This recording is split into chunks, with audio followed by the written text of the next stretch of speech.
I think we're on. I'm gonna just hit that intro. All right.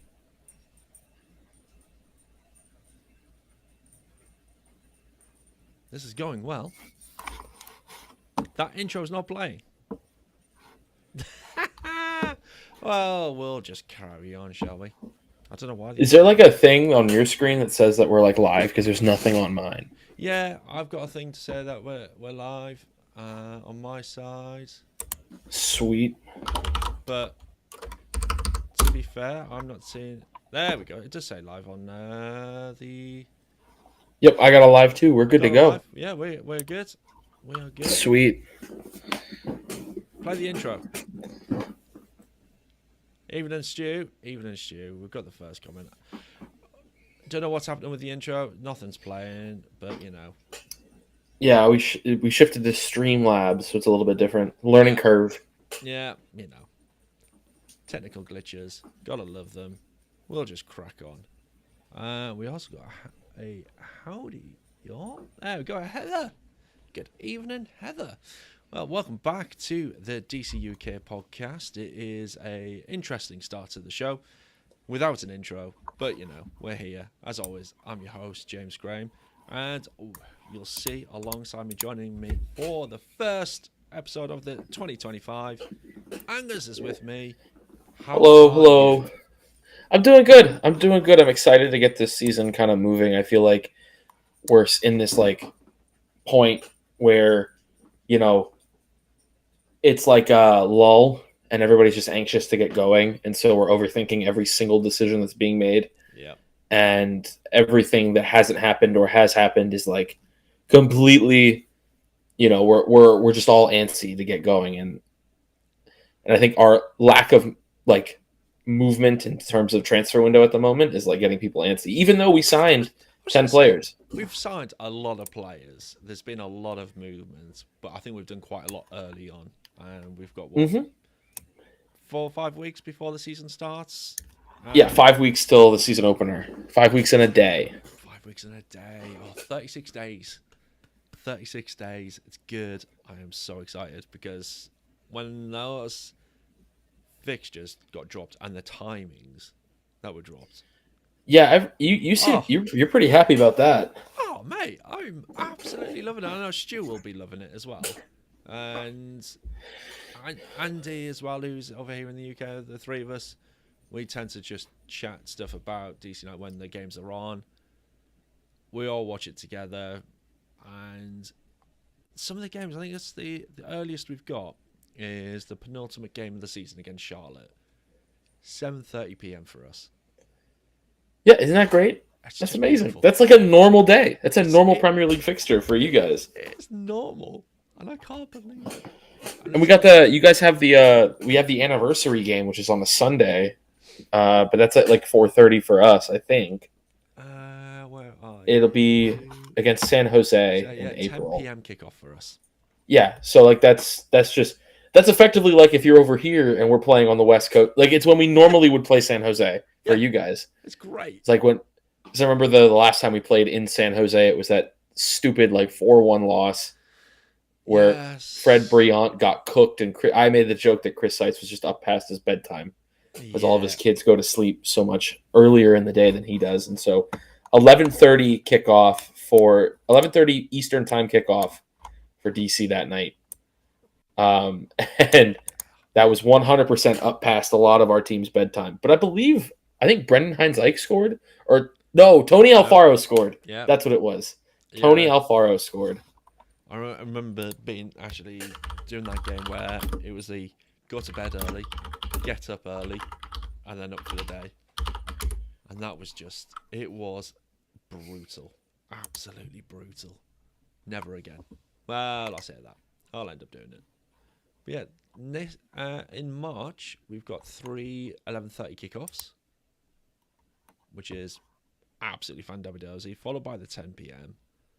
And then we've got, in April, we've got a 9:30 p.m. kickoff when we're on the road to at Philly. I'm just happy that all of those like East Coast away games are on Saturdays for us this year. Yeah. I think the only midweek rival game. We play the Red Bulls at home on a Wednesday, I think it is. But we're playing away. NYCFC, Red Bull, and Philly are all on Saturdays, and that Saturday game against Philly is at like 4:30 on Saturday. Yeah. So it's like even better because then you actually get home in a reasonable hour instead of at like 2 in the morning. How long would it take you to get back from Philly? So so there are like two ways. If you bus up with supporters, I've been home as late as like or as early as like 2-ish in the morning. Yeah. 3-ish in the morning. But you leave at like noon. so you're gone for it's a long, long day. But last time we did Philly away for that 4-0 loss last year, we just rented a van and drove up ourselves. And so we got to and from because it was on a Sunday at like 6 p.m. We got there super quick and got home super quick because what takes the longest is stopping at 3 or 4 different places, which makes sense when you have such a large and diverse like fan base across the region, right? We're not all jam packed into like one town, so there's not like a central meeting location. So you've got like a stop near Baltimore, you've got to stop 2 or 3 stops in between Baltimore and DC, and then you've got like 1 or 2 stops in Virginia going to DC. So it's just like, you're and for me as someone who usually gets on in Virginia, that's the first stop normally and the last stop going home. So you're on for the entire trip. And it can be an absolute vibe killer by the end of it, especially when you lose 7-0 like the last time I bust to Philly. So I think I'm gonna rock that van a few more times instead. Yes. Definitely a little bit better there. So today's show, we've got obviously more of this chat. I'm going to do a guess DC Who with you and see if you get the player. Oh boy. Yeah, I know. Going to test some proper knowledge. I found a player that I was like, I forgot about this guy. Oh no, that's not good. That's not good. That's not good. Start off strong. We're not going to start off with like a Freddie Adu or anyone like that. It is going to be someone a little bit more obscure. And then, going through the transfers.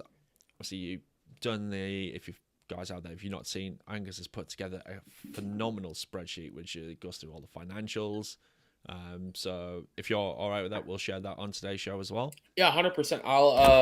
I'm pretty sure the link that is currently posted on different platforms is non-editing. So just share that link and it should be good. Yeah. I should maybe I'm gonna download it actually. just so you guys, just a safe copy. But the link that you shared, I went on that and it is on a view only, so you should be safe. But it's best to keep a backup just in case. There we go. We've got a backup now. Nice. And then, we're going to go through the transfers, talk about the preseason schedule, and some of the fixtures that we've got coming up. Like we've just been talking about some other news that's happening around and MLS as well, because there has been some things, even one related to my team here in the UK, with a record MLS transfer if it goes through. Yeah, big guy going to Atlanta. Yeah, it's a weird. I feel like that's kind of I mean, we could just go into it now if you want. Because I'm thinking about it now. I feel like that's kind of a parallel move going from the Championship to Major League Soccer, for like a career standpoint. But I guess if the money's right, I mean, you can't not take that, right? Yeah, and I feel like that's good. I feel like it works out for Middlesbrough as well because they're not necessarily selling him to a direct rival. Yeah, and that's one of the reasons why we've been okay with it. The previous transfer bids that have come in for him have been from West Ham and from Ipswich Town, who are in the Premier League, but they're in the UK, in England. Right, and it does kind of look like Ipswich might be coming down. Yeah, probably. So, selling him to Ipswich is probably a really good chance of you might end up having to play him twice next year. Yes. All things considered, I mean, you could leapfrog him. You never know. Season's not over. We're in the playoffs at the moment. Right, exactly. Like a real sports league, the Championship has playoffs. That's promotion obligation. And you know what? That's great. Yeah. I feel but it's playoffs. Yeah. I everybody complains that I I hate the people who are like the Premier League doesn't need playoffs. I'm like I actually think it would be a lot of fun. You don't have to. And here's why. I understand why there's a large group of people that it's tradition. It is what it is. We're gonna do the traditional thing. I get it, but other than like Nottingham Forest right now, right? They're doing insane. Which is cool, and we understand that is the anomaly, Yeah. right? There's a small group of clubs that kind of claim that top spot, Yeah. right? And those small clubs play against each other, if we say 10 times a year. Yeah. 10 to 12 times a year, because if you're a fan of one of them, you know, I think 12 times total, right? And so you sit there and those games happen at any point in the year, and then that's it. Those are the games. There's no culminating event at the end of the season to be like a coronating moment. Oh, and my dog wants to join in because he's a very strong traditionalist of Premier League values. He's telling me no. He is. But there's like this really like it's just there's no coronating moment for like the champion of champions, right? And we have league championships here in the States too. We just don't care about them as much because we understand that when you have playoffs, that's how a real champion is crowned. I just want to say that. And that's why the championship does it great, is because you have playoffs. You say we could spend a long time arguing the toss about what's better. And we all know that the traditional way is the better way, but anyway, that's just your opinion. But let's get this Guess DC Who underway. Oh boy, okay. So this player, all right, he's only 31. Okay, Andy Nahar. No, not Andy Nahar. Okay, but he's also 31. He is, yes. He is. And he will get mentioned later on in the episode. I thought that's what the tie-in was going to be. I thought it was a segue. No, it isn't. Okay. This guy is from Mexico. Okay. Started off with the Portland Timbers. Moved to DC United. Went out on loan for 2 seasons. Ended up with LA Galaxy, where he finished his short career, should we say, in 2018, and he's been without a club ever since. Oh boy. Oh man. When you said 31 and Mexican, my head immediately went to Alfaro, who we mentioned right at the beginning. But then you said Portland, and I'm like, that's the wrong Cascadia team. So Alfaro came from Seattle, if I'm not mistaken, and also played out west. But okay. He also played with the Galaxy as well, if I remember right. I know. I was like, oh, this is real similar, but I don't know. Oh man, I really don't know. It's a tricky one, this one. I was just like, no, it is. It is because it's what sucks is it's like, okay, his career ended in 2018. Yes. And now he's 31. Yes. So man, a very short career. Yeah. But I remember using him on Football Manager back in the day, and I was like, hey, he's got a little bit of potential. Do we have years? Do you have a year on when he like came to DC? Yeah, 2015. 2015. Oh man, that's like that's true Dark Age, Ben Olsen Dark Age era. Yeah. Oh boy. Oh man. I am not going to know this answer. I'm just not. I'm not going to know who it is. So, a bit more clues. So, Portland Timbers' time was within the U23s. He was then drafted. He was an MLS Super Draft, 17th overall pick. Yeah, because the Portland Timbers U23 team is not actually affiliated directly with the Portland Timbers. It is a separate team that competes in the U.S. Open Cup. So they're not like, which is why he was draftable by DC United at 17 overall, because the U23 team in Portland isn't affiliated. It's like how DC has a U23 team, but it's a summer league team Yeah. that competes in like the USPSL or the UPSL or whatever. Yeah. And you're just like, oh, okay, I guess you exist. Yeah. Oh man. Yeah. I'm not gonna know the answer. Yeah. Uh, Stu in the chat is on it. I bet he is. He's probably Googled uh, it and gone Wikipedia. yeah. No. Who is it? Let me know. It is Miguel Aguilar or Aguilar, however you Oh, pronounce come on. Oh, damn it. it. Okay, I did know who that was. Yep. Yes, he's made 23 appearances for the Black and Red, scoring 0 goals. I mean, yeah, I feel like every like iteration of DC United has had that striker. Yeah. And it's like guy gets 20-ish appearances. If I'm not mistaken, really like hard-working grinder, Yeah. pressing forward type of player. Yeah. And then they score no goals and aren't actually a forward, like Eric Sorga Yeah. or Jeez. Roberta or whatever. Yes. Would you like to know how many goals he scored in his professional career? Can I guess? Of course you can. 5. Spot on. And now, were they all on loan? Did he score for the Galaxy? He scored once with Portland Timbers, U23s. U23s. So, okay, one semi-professional goal. Yeah. Got it. Then he scored once with the Richmond Kickers. Okay, that's a real goal. Yep, we count those. That was USL Championship back in that time period. That was say USL Championship goal, second division goal. And then 3 times with LA Galaxy 2. Yeah, that's a Yeah. That's a professional career right there. I do wonder if with the expanded pyramid nowadays, if he would have actually had like a decent career at like a USL League One team in like today's US soccer landscape, like a Charlotte Independence or a Richmond Kickers would maybe like have been a real landing spot for him to have a legitimate career. But He's it is what it is. He could still have a few years left.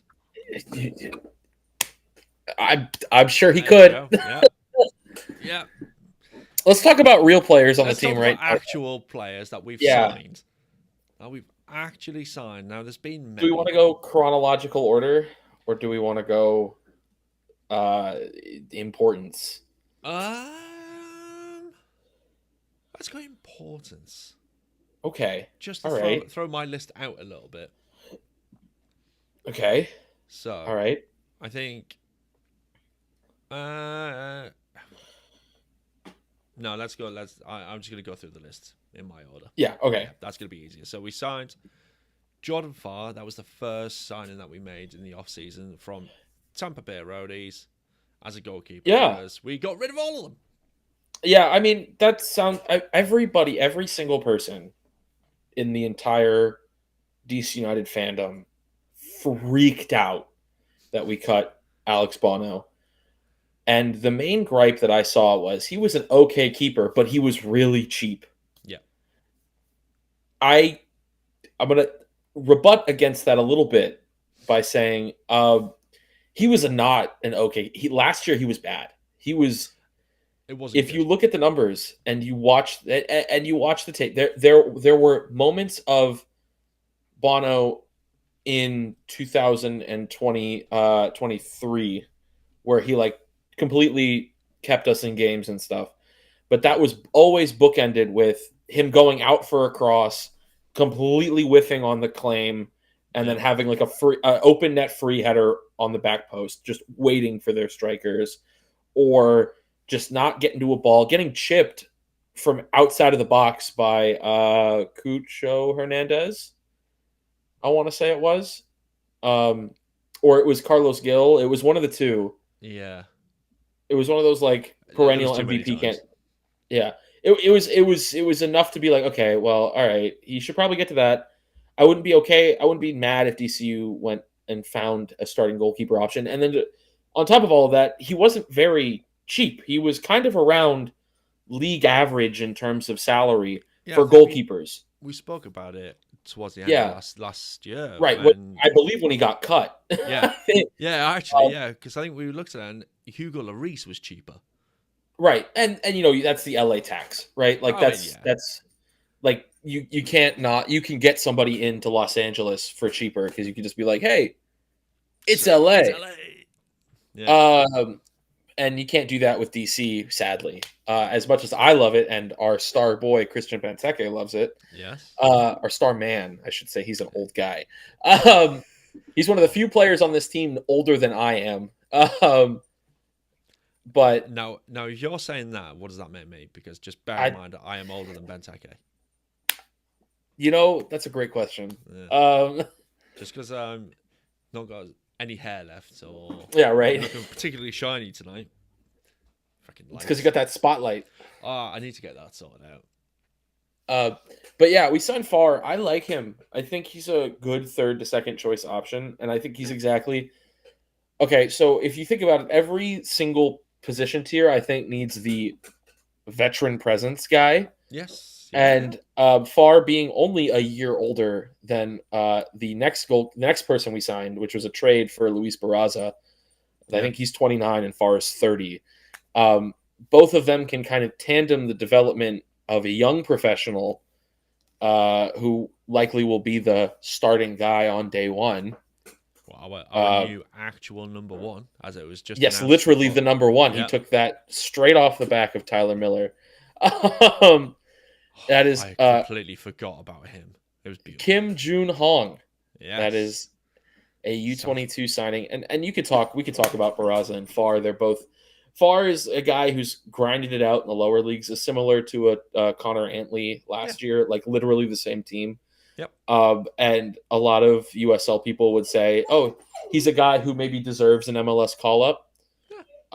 He's not gonna be again. He's not planned to be our starting keeper, but he's someone who will. Oh, Nope. what do you see, buddy? Oh dear.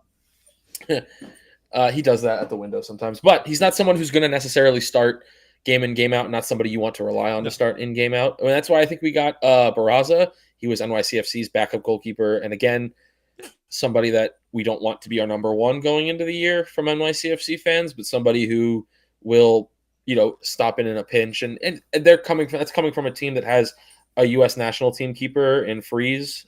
So if that's the competition, then I feel like there's something in Barraza that can be brought out in terms of coaching while he's here.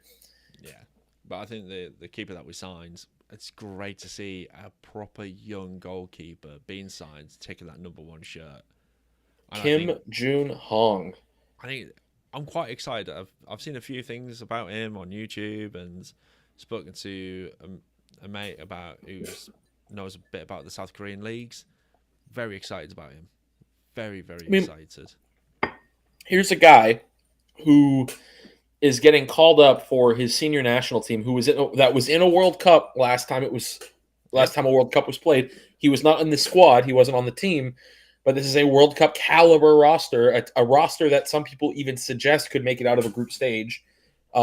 He's a guy who's getting called up for that. Yeah. That's a big deal. And for those of you who are concerned about his fees or whatever, he's a U22, which means his cap hit is the exact same as Alex Bono's was last year. Yep. So my assumption is that all of our keepers are going to be under.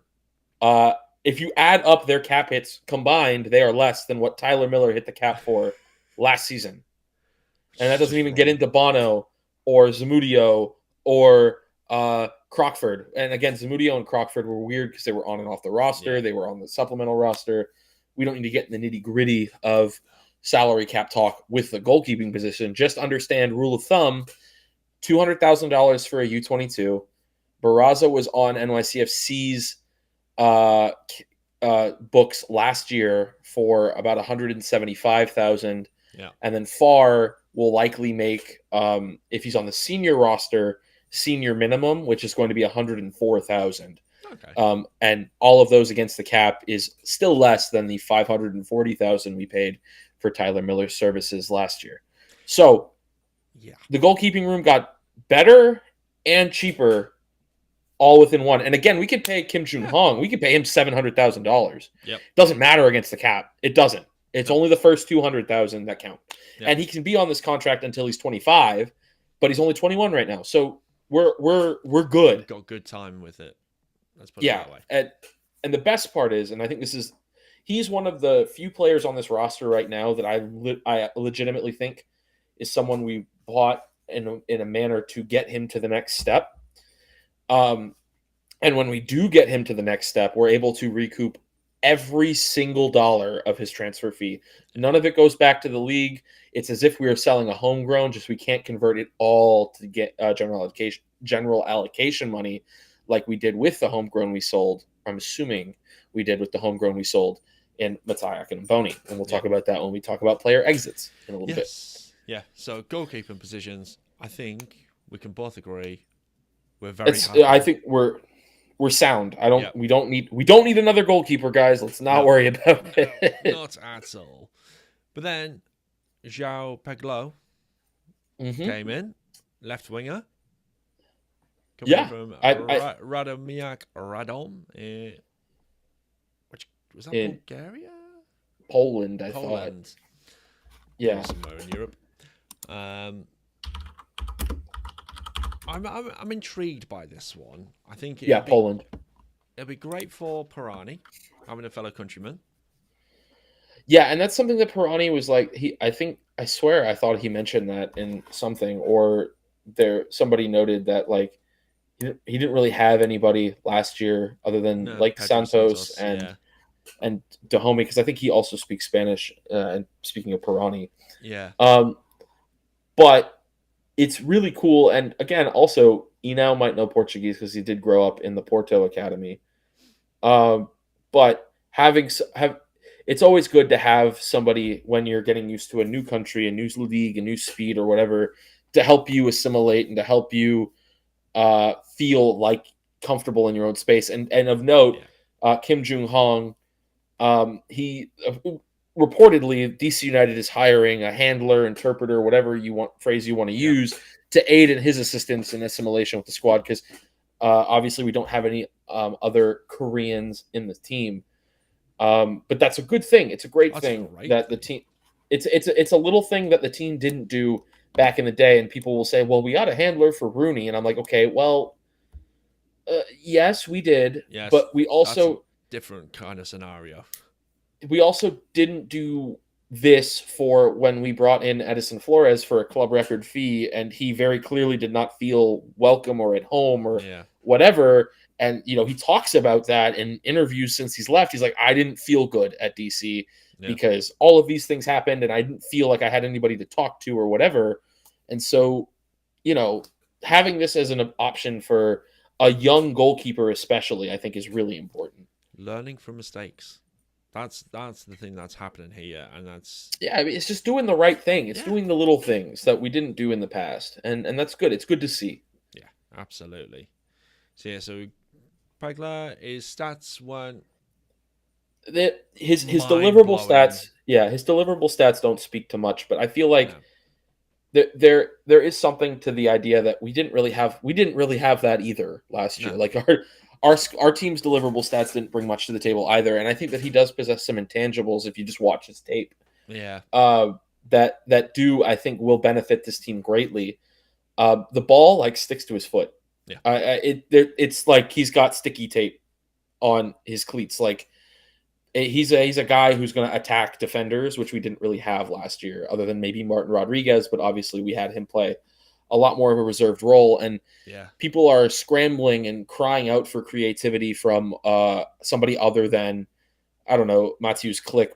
Even though I would say that his creativity wasn't necessarily that of what they're looking for either. That's a hot topic. God. Peglo, theoretically and on tape, has put together a decent resume of progressing the ball through midfield from the wing or whatever by himself, carrying that ball. And that's something we didn't really have last year, somebody to carry the ball through midfield. And I think that we've got somebody like that in João Peglo. So I'm interested to see him get off the ground and running on the 22nd, because I'm assuming he's going to be starting. Yes. Then We talked about Baraza, Derek, Lucas McNaughton, uh, Yeah, Nashville central defender, just to bolster that centre back line because again we've got rid of some central defenders. I mean, And yeah, I think it's any team that concedes 70 goals in a calendar year is going to be needs to looking look. to bolster their defense and retool that back line. And Yeah, the fact that there are two center backs remaining from last year entirely, I think speaks to that. yeah, Now, granted, I think Mattia Boni was not at fault, and obviously his transfer no, to AFC Bournemouth is not given the fact that he was poor defending last year. It's just a matter of we needed the money, and the money was right for a change. yeah, But Bartlett being the mainstay, coming back with an extension is going to be very fun. yeah. And McNaughton is going to, I think, be the first center back off the bench. And we'll talk Yeah. about Kai Rouse, Rollies, or however you pronounce that last High name. rolls. Rolls. All right, Rolls. cool. Yeah. Yeah, we'll talk about him in a little bit. But I look. We traded Lucas McNaughton. We got for 50,000 GAM, and so we flipped Christopher McVeigh Yeah. for Lucas McNaughton. If you think of it if you guys want to think of it that way, that's what we did. Yeah, literally. Yeah. 1 in, 1 out. So, and again, we cut $100,000 in salary with that. And in theory, okay, this is where it gets a little weird, guys. Lucas McNaughton was born in New York, in like the state of New York. So he's an Okay. American dual citizen with Canada. Yeah. However, he represents Canada at the national team level, and in doing so, renounced his U.S. citizenship. So he was at Nashville and international. However, if you follow Stephen Goff's reporting, both McNaughton and Kajima will have green cards to start the year and not count as internationals. Ooh. Now, if you talk to Nashville fans will be saying, well, we've heard that for about 3 years now regarding Lucas. So I'm assuming we'll see when the roster profile comes out if he actually did manage to get that green card or not. But he is someone who, in theory, shouldn't have been an international, but could be an international when this roster compliance date starts. But I have a feeling, judging by how quickly we got Gabriel Pirani a green card last year, I've got a feeling that he's not going to be on that international roster slot list come roster profile day in hopefully a couple of months now. Yeah. But he is somebody you want in your back line. He's 29, so he's not going to be it's the experience bit again, isn't it? Right. He's a high floor, low ceiling type of center back. But that's what you want as your depth center back, right? Like your third choice center back should be someone who you know what you're going to get out of him, you know what you're not going to get out of him, so you can tool in the event of an injury to your two starters. You can game plan around that, and I think that he's the perfect guy to do that for. Yeah, 100%. Then we got Derek Dodson from Minnesota as well. And that was He's fairly cheap. Yeah, he's somebody who was on veteran he was somebody who was on the minimum contract. So for those who don't know, MLS does two different types of rosters. We have the senior roster, which is 20 players deep. And then we have 10 more supplemental roster slots. Dodson was on the supplemental minimum, but was listed on Minnesota's senior roster. Yeah. So he made $89,000 last year, which was the same as Lucas Bartlett. By the way, Lucas Bartlett was on the supplemental roster last year, which is insane, which means he didn't count against the salary cap last year. Lucas Bartlett played effectively from a salary cap standpoint for free last year. So that's wild that we were able to get a first team locked in carved in stone starter from effectively nothing in years prior. But regardless, Derek Dodson is somebody who was a forward at, I believe, Georgetown of all places. So, so he's kind of homecoming in a little bit for him. Yeah. He's bounced around both Major League Soccer and USL, most recent, and MLS Next Pro in that mix as well. But he's a guy who I think legitimately, and this is going to be a possibly a scalding hot take here. I think he legitimately is a guy I'm almost more interested to see than Connor Antley coming back from Mm. injury. Just his tape in USL was incredibly creative for a wingback. His ability to play across is of MLS quality and caliber, Yeah. in my opinion. He's got an eye for goal because when he was at Georgetown, he was a forward. He had to so he's like a reverse Gareth Bale. Like he had to start. He started at striker Yeah. and moved back to left back, whereas Bale started as a left back and moved up to winger and striker and stuff. But I feel like Dodson is somebody who will be like a sneaky good depth piece to have behind Aaron Herrera going into this year, and especially because obviously we got a Gold Cup this summer, so Herrera is going to be gone for that. Yeah. And so you're going to probably need Dodson for a game or two in there. So I really do think Dodson's going to be a decent provider for this team. He's not a signing that's going to necessarily blow the doors off, and everybody's going to come to DC United games to watch Dodson. Yeah. He spent time at Birmingham Legion in the USL Yes. Championship last season. Played 23 times, scored a goal, and managed to get a couple of assists. Yeah, he's a right back. Yeah. Remember, and he's also somebody who can play in that wing back position should we decide to go to a 3-back. So he gives us the versatility that Aaron Herrera gives us as well. Yeah. I'm not saying it's a like for like first and second string right back by any means. Aaron Herrera, obviously MLS All-Star, and you're counting on him to play 25, 30 games in a 34-game season. But Derek Dodson can probably do the job for the remaining 5 to 10 that if Herrera goes down or is suspended or is on international duty, he's somebody who can take care of that for sure, in my opinion. Yeah. And then we actually signed one of the picks from the Super Draft in Hakeem Karamoko, which is going to be interesting to see. I think he was 10th overall pick. We were involved in pretty much every MLS draft this year. We could talk about the expansion draft nonsense that we saw, but on draft day, well, actually, no, it wasn't expansion draft. Okay, so the draft day nonsense, we flipped McVeigh to San Diego for $50,000 in GAM, which would eventually turn into Lucas McNaughton a few days later.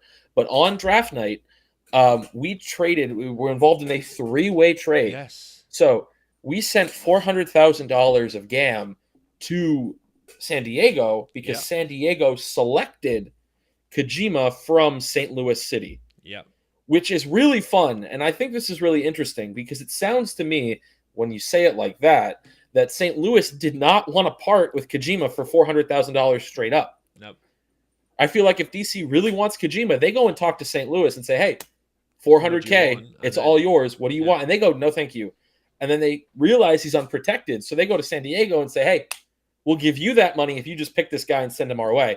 And they say, cool, we'll take $400,000. We don't need that. He's coming to you guys.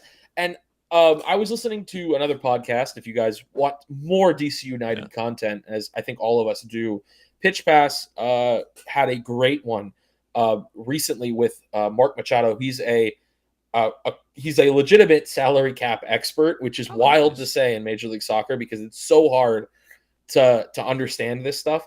And they have a great understanding of the salary cap and a good breakdown of what it means and what it doesn't mean and the things you can do to play within the cap. And Mark is very high on Kojima, and rightfully so. And he points out this guy obviously wasn't international last year. We know he's getting a green card this year, as I said earlier. And he thinks that if he was a nationalized U.S. citizen at the time of the Super Draft, he doesn't get picked as far down as when St. Louis was able to get him. He thinks he was somebody who gets picked up in that top 4. Oh. So this is a high quality Super Draft value. Yeah. And again, the Super Draft value is what it is nowadays in today's Major League Soccer. But people in St. Louis are really high on him. He's not, in my opinion, going to be an out-and-out starter to start the season, so it's not a big deal. Yes, some people could say that's a lot of allocation money to be sending for a guy, but at the time of the trade, it was use it or lose it anyways. So you might as well use some of it to actually get this guy. Yeah. to get this guy in. And so um, I'm excited to see Kojima play for DC, and he's a guy who can go all over the field. I don't think we actually ended up talking about him in the past, so I'll give you my little preview now. He's a guy who can play literally anywhere you want down that right hand side or even in the middle. He played at center, as a center midfielder, as a cam, as a winger on the right side, and even as a right back for St. Louis. Nice. So he's somebody who can be that third option for right back, a third option for a second or third option for right wing, a second or third option in the center of the field too. So he's somebody who's he's got a very good interview on St. Louis City's YouTube channel as well, where he himself talks about his own background and his own loves and dislikes of the game. And he's somebody who seems like the kind of guy you want in a locker room. He's hardworking guy, gets in the room, crushes the tape. He's a big tactics guy. He's somebody who you could almost say would coach on the field. He's the kind of guy that a coach wants on the field to quarterback this team. And I feel like if he can, command the team enough, that's something he can definitely do in like an open cup game or something. So super excited to have him on board. Nice. Then 2 last players who've been recently transferred in. Randall Leal. That's a great one. That is a fantastic one, especially the fact that I think we're only taking. Yeah. Okay. So there's a lot of things to do. Let's break down a couple of things here. First of all, we get on draft night, super draft night, we drafted Karamoko. He's a forward from North Carolina State. Yeah. Again, super draft picks, so take that with a grain of salt as to what he'll be. I think he and Jacob Murrell are very similar. Yeah. And I think that they'll both probably have similar impacts in the team going into 2025. I like the kid. His tape looks good. But as you have to say with every super draft pick, that's college tape. College tape is not professional soccer tape. No. But on super draft night as well, that's where we saw a crazy exit trade for DC United. We saw Matthews Click leave DC United for a super draft pick and 50,000, which we then flipped to Toronto for 50,000 in GAM. Yep. So let's think of it this way: we got $50,000 in GAM for Click, plus an additional $50,000 should he re-sign with Atlanta next year, and $300,000 in salary cap relief. That means his $750-ish thousand cap hit as a designated player is dropped to $400,000, but we maintain the designated player tag. And we cannot buy him out, even though there is a second buyout available now for Major League Soccer teams, because he was traded and not put on waivers, which brings us to our selection off of waivers. Yeah. Randall Leal. Leal is a guy who was at Nashville. He's somebody who Ali knows very well from their time together at Nashville. Ali could have been the guy who scouted Leal to bring him to Nashville in the first place. That's not a fact. I don't know. That's just my assumption. No, it's a fact. Okay. You've said it. It is 100% fact. Yeah. Leal is a guy who's contributed very much for Nashville SC in the previous 2 years of him being there. Last year was a not good year for him. He was injured pretty much the entire year. He played a total of 43 minutes for Nashville. Yeah. And he makes about $1.1 million this year. So Nashville decides, let's put him on waivers. Yeah. For those of you who are unfamiliar with the waiver system, waivers is a way to just get rid of a player, but likely you're still going to be on the hook for that player's salary. If teams get into a bidding war over a player on waivers, then you get more and more salary relief because of that. In reality, what happened was we pulled him off of waivers for the minimum, and the minimum is the minimum MLS senior roster salary of $104,000 plus $15,000. So we are paying him. DC United is paying him $119,000 this year, regardless of what his contract says at $1.1 million. That $1-ish million that's remaining will be covered by Nashville SC. So if we think about it, this is a guy who Nashville people say is a borderline designated player type of player. Yeah. we were able to turn Click into Randall Leal, who, is a 1-year loaner, just like Click would have been a 1-year loaner. I think he probably fits the lineup in the system a little bit better than Click did. Yeah. Again, I'm not saying that this is the direct replacement, right? But it's somebody with a green card, so we have an international roster slot saved, who comes in for real cheap comparatively to our guy in Matthew's Click. But again, we're still on the books for pretty much all of his salary. And, I think he's the biggest name we've signed this offseason in terms of Major League Soccer. Yeah. And I think he has the possibility to be the biggest impactor if he's healthy. I think anybody will tell you that the health is a huge question mark. Yes. And his health is a huge question mark. And I want him to be healthy, and I want him to provide. And I think as a second striker to Benteke, this is going to be really fun to watch. I just don't know if it's necessarily going to pay off if he can't remain healthy. But we've got plenty of people that could play in his position in Pirani, Peglo, Ted, Kojima, Baji, Stroud. Like, you've got such a deep up top. The top half of this team is so deep compared to where they were last year in terms of quality, in my opinion, that him missing 15, 20 games might not be as big of a problem as it would have been should he had been on this team last year. Yeah. I think the other thing we've got to take note here is he's been out for a year. He's not going to be there starting game week 1. It's going to take time for him to come in. He might be. In the injury updates we got today, and I'm sure we'll talk more in depth about them later, he wasn't mentioned. So, the assumption is he's at the moment ready to go and good to go. So he could be a day one starter. We just don't know. We'll see on the 22nd. Yeah, I think being out for a full season, only playing 43 minutes, much sharpness. But that's what the preseason is for. Yeah. So, and again, everybody's had 2 months off at this point too. So it's not like. I just want people to temper their expectations with him. Of course, I'm not expecting a hat trick on match day 1. If he does have a hat trick on match day 1, I'm going to be ecstatic. I'll be the happiest guy in the world. But I might do a handstand. Right.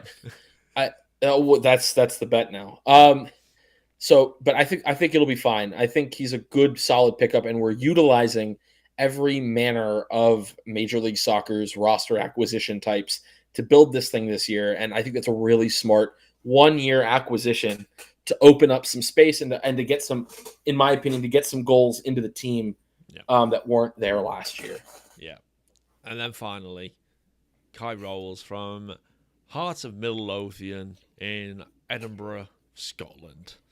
Yeah, I'm excited. This one, to me, is a fantastic signing. We got a left-footed center back. Yep. That's, first of all, rare. We didn't have one of those last year. We just didn't. They're a rare breed. They are, but left-footed center back, who comes from a World Cup pedigree. Like, he played in the World. He played every game Australia played in the World Cup. He was on the field. 4 games at the World Cup. That's more caps at a World Cup than I think literally anybody else on the roster. Because I don't think Benteke has actually played at a World Cup. No. So that's, there's your pedigree on the roster, to be perfectly honest. And mind you, Hearts fans have divided opinions on the guy. I think simply because Scotland, like the Championship in England, is incredibly physical. It is a league that is all about big bodies getting forward. It's a Benteke type of league, and he struggled a bit against those larger man-marking forwards. But he's not someone that I don't think he'll have those same struggles in Major League Soccer, because that's not Major League Soccer. Major League Soccer, you get teams like that, you get players like that. I think Benteke obviously is the archetypal guy for that. But besides him, you've got guys like Brian White in Vancouver, who we do not play apart from maybe once a year or once every couple of years. because I think he had the second most headed goals in Major League Soccer last year or something like that. Okay, But fair enough. but that's the point. It's like it's Yeah, not. It's okay for him to not be up there because he's somebody who is really good with his feet, stays healthy, and and can win a tackle. Like he's a guy who is going to get the ball back and then be able to get the ball out of his feet up the field to guys like Matty Peltola, Boris Enow, Randall Leal, Jared Stroud, whoever it needs to be, he'll get that ball out there, which is something we really didn't have in our back line last year. yeah. He should be a very, very good player for us. And again, it's a tidy bit of business. Like yeah, our signings this year, our signings have not been necessarily splash the cash, and we're not a splash the cash organization. I know people want us to be. yeah, We are a mid-level owner. We have a mid-level owner. Like that's just the way it is. yeah, It's not like our owner is holding out on us. It's not like our owner is out of his element. We are mid-level. We're spending, if you look at our roster spend over the last 2 years, last year we spent, and we may still be paying these off right now. That's a long process, but we spent 1.3 million for Pirani, 2 million for Schnegg, and 2.2 million for Boris Enow. yeah, Again, that Schnegg number is unconfirmed. Goff never tweeted the transfer fee. yeah, I've heard people float about 1.5, 1.9, yeah, but 2 million for Schnegg is what is generally findable on Google when you look it yeah, up. So that in and of itself is, $5.5 million in transfer fees last year. This year we signed $700,000 for Peglo, an unnamed fee for Kim Jun Hong, and another $750,000 for $730,000 for Rolls. So good. That's good. Those are all good numbers. yeah, I feel like that's tidy business. We've got at the moment transfer fees totaling around $5.63 million hitting the cap at the moment. Remember, Kim Jun Hong's transfer fee and Gabriel Pirani's transfer fees do not hit the salary books because they are a U22. So in theory, we're only paying off about $5 million in transfer fees this year, which is fine. And we're not going to be paying off more than that, especially because we're not bringing in designated players. yeah. I think when you look at the types of players we've brought in as a whole, it does. You're right. There's no real star signing, but we've filled in the gaps that we needed to. We filled in the centre backs. We filled in the goalkeeping position. We've added some creativity up top. It's looking a lot nicer than we have done for a long, long time. And it's not just filling in the blanks with youth players that are coming in through the academy. It's literally we've bought in and we're giving ourselves some real good depth here. And there's something to that too. And I want to bring this up because I think the biggest issue that people are having with the roster at the moment is the lack of numbers, the lack of general people playing for DC United.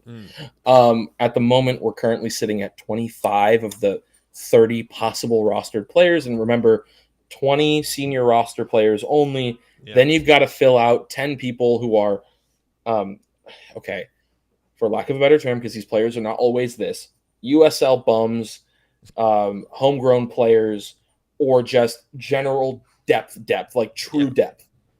Again, they cannot make more than about $100,000 a year. So those aren't players that, if we're full on senior roster spots, that's it. We can't move. Yeah. Right. So we got guys on the squad right now who are fairly decent. I think our foundation is very solid. We don't have those extra 5 bodies. One, because we don't have an MLS Next Pro program, and theoretically, that's starting next year. Yep. So don't and again, why would we would know that it's happening this year? They would have told us by now. Yeah. You can't just create a team in 2 days, right? Like in a month. That's just not going to happen.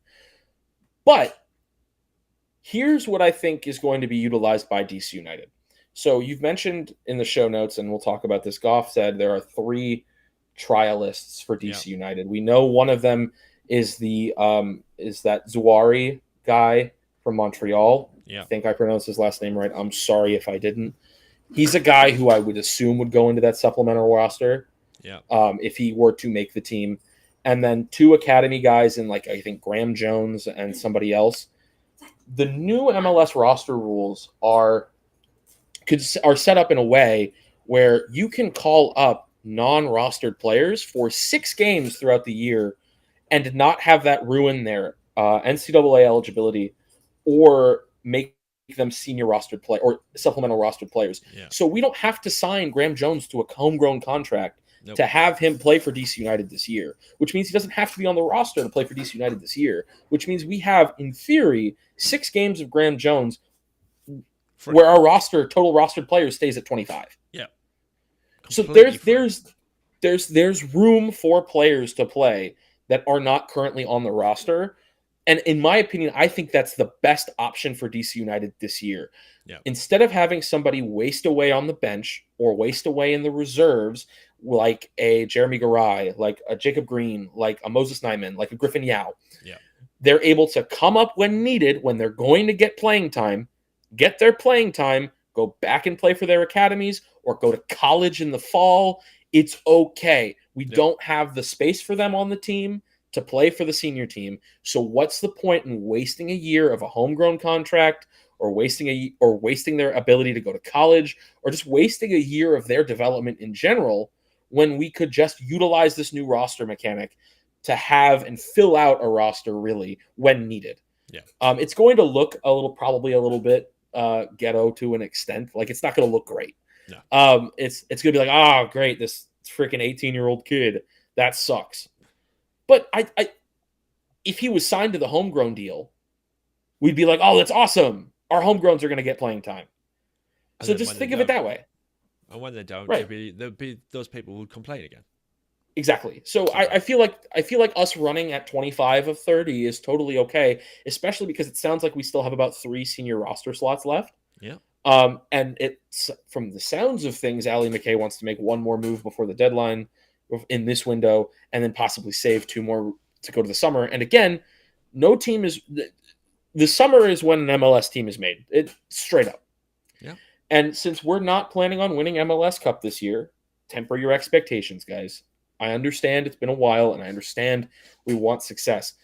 The Cup ain't happening this year. What is happening is hopefully a playoff push to get us into the playoffs, right? Why go ahead and throw $5 million at a player, $12 million at a player, when you're not realistically going to be competing for an MLS Cup? Whereas instead, you can be a little bit smarter with your spending, build a nice foundation this year, so that next year, when we have, in theory, 2 to 3 completely open designated player slots, you can go out and spend as much as you want on those designated players, put 2 to 3 world beaters in as finishing pieces, right? We just poured the concrete. We got to let it set. Yeah. Like, the foundation ain't ready yet. Let's figure out the foundation.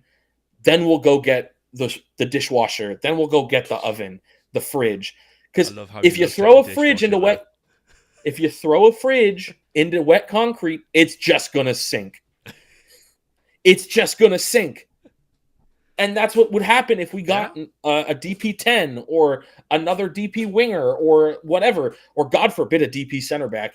We threw them onto the team. They just sink into the wet concrete of our foundation, and nothing would happen. And we just end up in the same place we did last year. And you know what? We still might end up in the same place we did last year, but at least we're doing it with players that are probably going to be around next year, as opposed to doing it with players who will not be around next year like we did last year. Yes. Speaking of players, and we can talk about those guys now, because I was going to say, speaking of players who were here last year who aren't anymore, there was a number of days where you had all the goalkeepers. Well, we talked about Dahomey. I mean, we didn't talk about Dahomey, but we talked about McVeigh, Click, and Bono. Yeah. And we could talk a little bit more about Akin and Boney and what that means for the team going forward, in terms of salaries and stuff. Just quickly on him, happy or sad he's gone? I am fine that he's gone. I look, we had a lot of players on the roster last year that were square pegs for round holes. Yeah. Um, whether you want to hear it or not, that was just the fact of the matter with this team. Christian Dahome was one of those players. He was a guy brought in for 2 coaches ago, Yes. right? Yep. I want to say, or maybe he was an early Wayne Rooney signing. It was a deadline day acquisition, regardless. Yeah. Um, we overspent on him, and his salary was way too big. Yeah. Um, for those wondering, he was on, I want to say, like the 1.1? 4th highest contract on the team last I year. think he was 1.1 mil, if I remember He rightly. was, yeah, I want to say it was like 890 or 980,000 guaranteed salary, and then as a salary, and then his guaranteed no, that 1.1 was Martin Rodriguez. It was like Yeah. 980,000. I want to say it was Christian Dahome. There are in theory, okay, 3 people making over $1 million on the current roster, and 2 of them aren't actual. One of them doesn't play on the roster right now, and the Yeah. other is actually we're only paying $119,000 for it. Yeah. So in reality, on the actual roster that will go out and play soccer on Saturdays and Sundays for us and Wednesdays, there's 1 millionaire. Yeah. There's one, and that's Christian Benteke. That's the difference between this roster this year Yeah. and the roster last year. That's why we're saying we have so much more to play with this year. We were able to rein in our salary, right?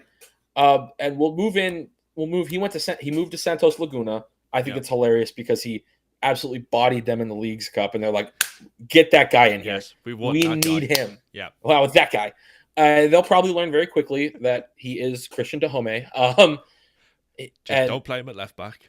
yeah, just don't do that. And you might find that he's okay. And you know what? I feel like there's a place for him in the soccer landscape of the world right now. And I'm happy that he's going out and playing there. But the other, I guess, acquisition that we didn't, the other square peg, in my opinion, was Click. And it sucks that he's gone because we're holding on to so much. But this is a year where you've got to figure out what you have in the players that you have in the room. Click very clearly was never going to play for. I say this all the time. People want to say that I'm lying, but and people want to say that I'm making shit up. Okay, let's look at the facts. This is what happened. He was the only player on the roster exposed in the expansion draft. Yeah. Right. He was then shopped around to multiple clubs in Poland, including his own boyhood club, Yeah. where he got very kind of sassy online and said, "I'm under contract. I am playing in Major League Soccer next year," and then was traded to Atlanta. Those 3 things are all smoke that smells like fire to me of him not playing on this team this year. Whether that's a good thing or a bad thing is your own personal opinion. Personally, in my opinion, there are no facts behind this. This is my opinion. That's a good thing. It gives us the opportunity for guys who are on a contract year, like Jackson Hopkins, to prove themselves. Yeah. And obviously, he's injured right now, as he always is. So that could be the story of the year. Yep. And that could be the reason why he's not back next year. But he's on an option year. Jackson Hopkins is on an option year this year. And so he's a guy who needs to prove it. There are guys on this roster that need to prove it. And when you've got a $2.1 million designated player sitting on a bench, that to fans and to players in the room is going to be this lingering thing in the background that's not going to give them the best environment to prove it, in my opinion. Yeah. And so cutting our losses to an extent, because he would never have been around next year. If I don't think there's if there's a universe where he's here this year, there's definitely no reason he's on the team next year. Yeah. So I think mainly because he's a square peg round hole situation, but I also think that he's somebody who's aging, and I don't think he's the direction the team's going. Yeah. The age bit is the bit that I also was would very like to old point out. for. I And he would was like to slow. point this out too. Look back at his exit from Leeds in 2022. Yeah. There was an article in the Yorkshire Post, Yorkshire Times, something like that. I have I have the link. I could if you guys want it, ask me for it. I'll send it to you. I don't care. They asked they were asked him, why are you leaving? Yeah. Right? And his response was, I had a conversation with Jesse Marsh. The conversation was, hey, you're not going to be the number one guy this year. Are you okay with that? Yeah. And he said, and I quote, at first, yeah, I was totally fine with that. But as the season drawn on and results didn't go our way and things didn't go our way, I started to get a little bit more and more frustrated with the fact that I wasn't getting playing time. Yeah. These are direct quotes from Matthews Click. This not conjecture. This is fact. And so if that was likely going to be the plan this year, it makes sense to find him a situation where he might be getting more playing time or would be that guy. And Atlanta probably would be the only place that was like, yeah, we'll take him. Yeah. But not going to take his DP tag. Haha. We're going to go sign a Middlesbrough striker instead. Yeah, exactly. It's a double whammy for you. If they hold on to if Atlanta holds the DP tag, they're not signing your guy. No, that's just the long and the short of it. Yeah. But we could probably talk for an hour about Matthews Click in DC United and what it means for the team. But I think the more important exit of the year and the most important exit of the year was actually Mattia Akinomboni. Yeah. Big money move, 1.5 to possibly $2.5 million to AFC Bournemouth in the Premier League, and he's been on the bench for like 2-3 games at this point. He's consistently on the bench, which I'm surprised with. I was surprised about that as well. Yeah. The original reporting was that he would be an academy player, which is why I was like, I don't want him to leave to be an academy player. That's just a Christian Fletcher situation, and maybe we could talk about that a little bit. Yeah, because that's like what's the wild card of the off season right now. But let's talk about Mattia and let's talk about what that means for our financials. So Mattia Akinomboni leaves for $1.5 million, possibly 2.5, depending on if he hits certain things. I don't think he's going to do that, but we do have a sell-on clause. What it does mean for 2025 is we could take the 2025 fee and convert that to general allocation money. And put that back into the club for salary spend this year. I think that's probably what they did this year. I know people want some of it to go back to the academy. I get that. But if we think about where the roster is at and what we have to necessarily pay off, it makes the most sense to inject this into the team as opposed to saving it for the academy or whatnot. But let's talk about it. So for those of you who are unaware, transfer fees paid for non-designated players in U22s count as a part of their salary hit for the overall spending budget of a team. I say overall spending budget because the salary cap is really small. For those of you who don't know, the current salary cap in Major League Soccer in 2025 is $5,950,000. That's just... It's so small, and people are usually confused because they look at Christian Benteke making $4 million, and they go, how is that possible? Or they look at Lionel Messi making $60 million, and they go, there's no way. But designated players in U22s and young designated players have designated cap hits that allow them to be paid more than the salary cap or more than the individual player cap so that they can so we can attract better players. What we could do for everybody else who is above the salary cap, or when we do arise above that $5.9 million, we can use allocation money to buy the contracts down. You can buy a contract down to $150,000. That's the minimum charge that is going to be applied to a player who's been bought down. But you can buy them down to any point. So let's say there's a player who's, let's say Peltola who's at $700,575 or $750,000. Yeah, something like that. $757,000. That's his salary.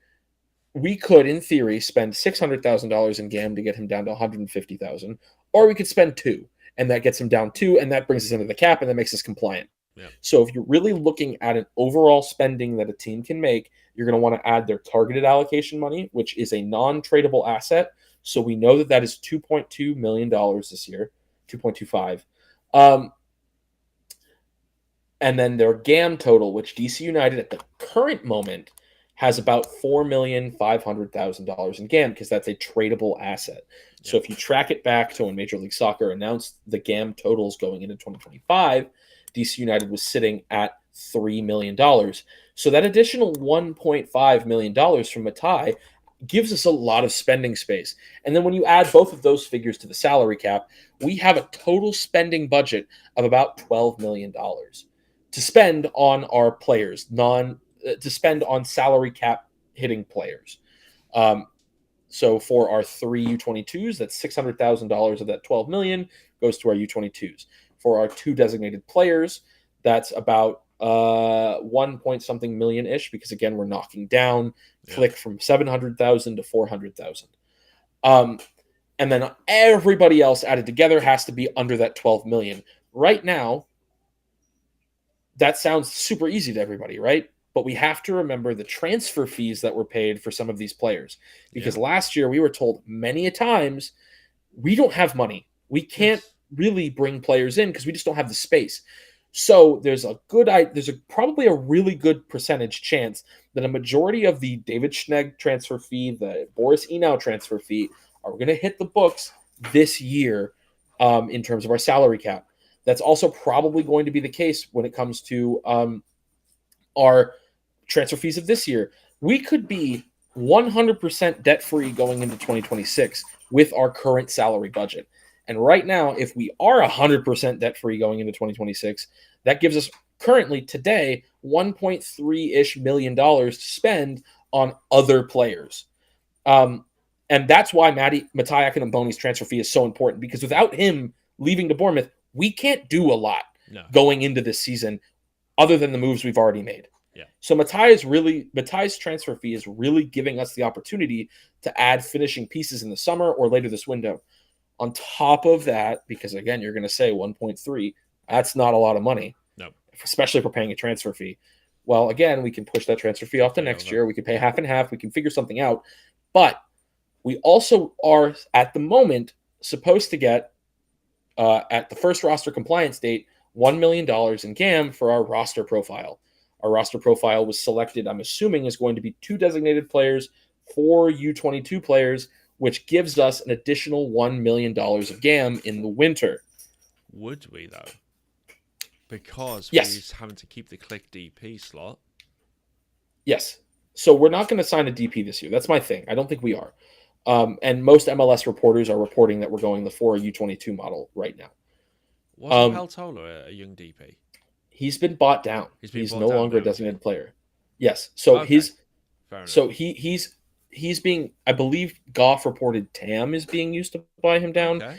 This is why I combine the figures, because there's not really reliable reporting who's using GAM, who's using TAM. Yeah. So just combine the numbers and it makes it a hell of a lot easier to understand. Yeah.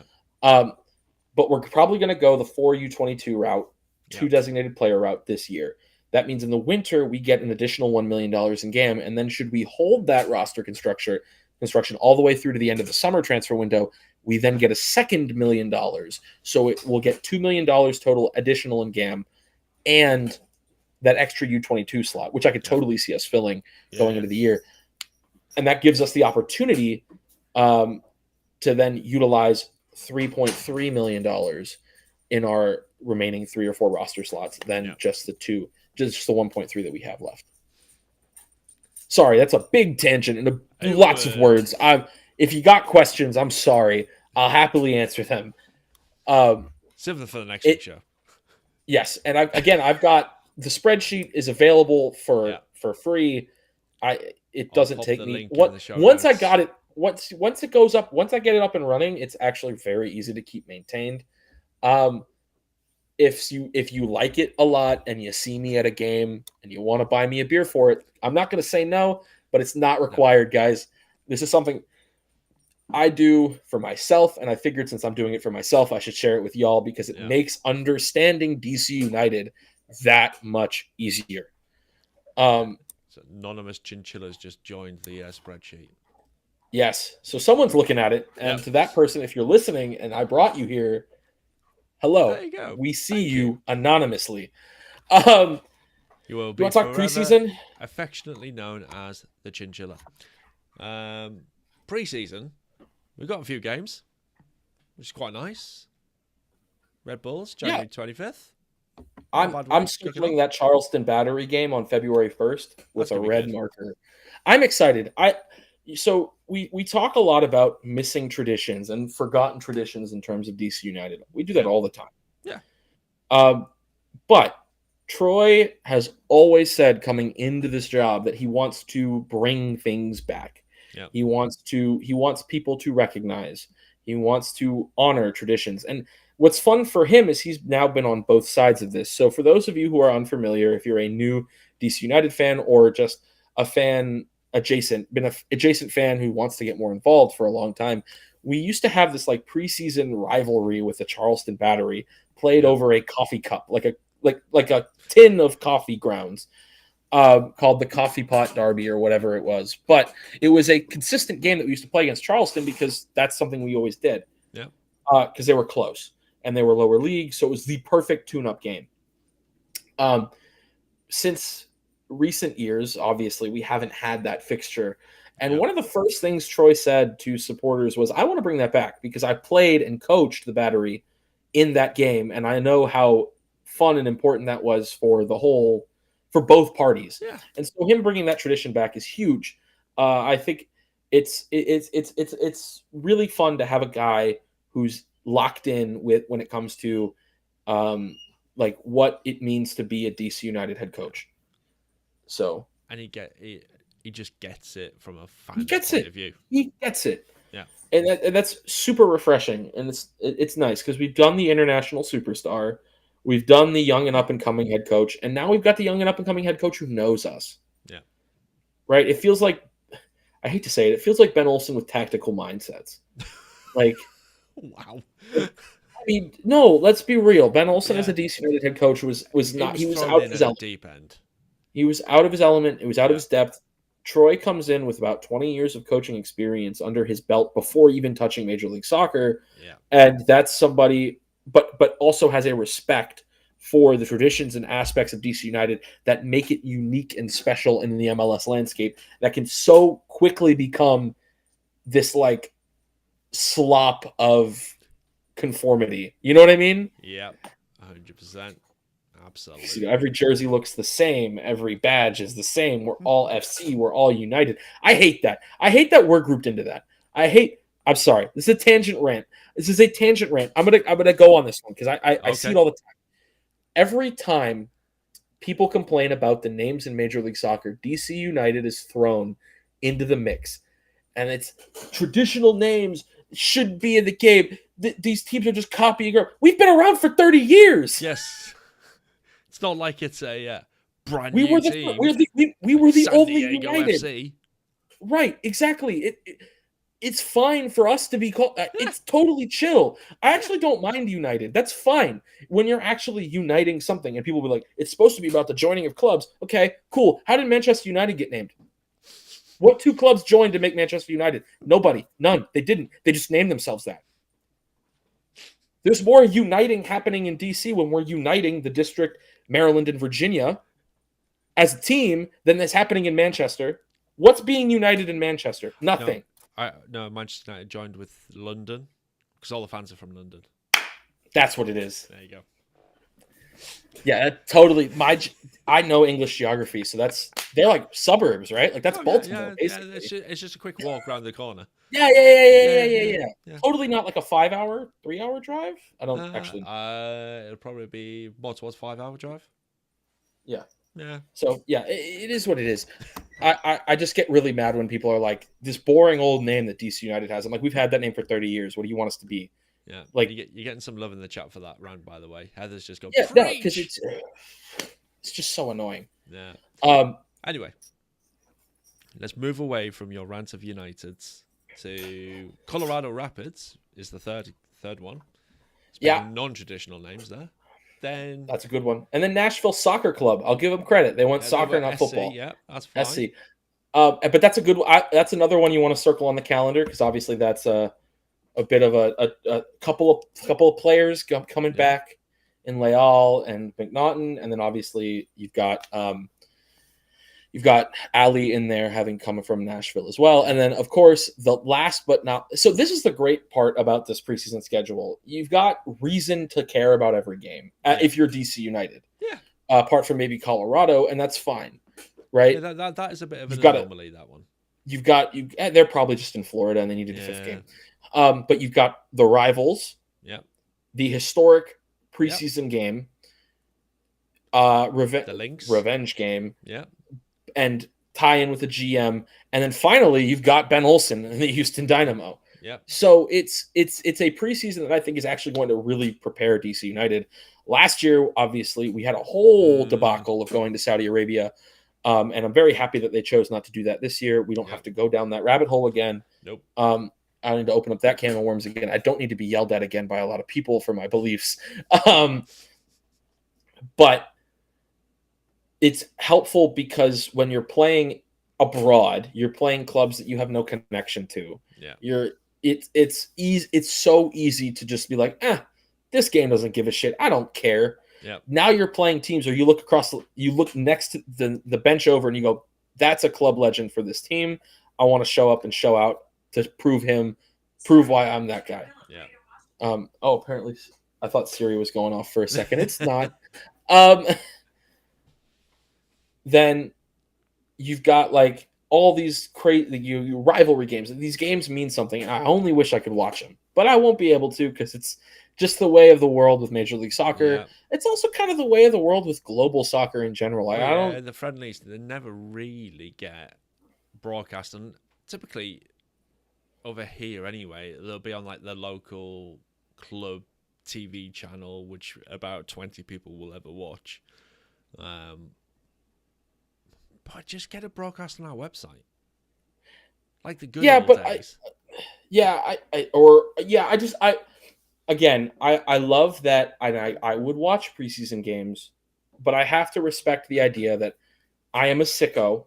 We are sickos. Yeah. Right. We represent 1% of 1% of the overall MLS fans in the country and in the world. And so watching preseason games is probably not going to be on the radar for a lot of people. The only thing that I wish we would do is have an annual preseason game against Loudoun United at Audi Field.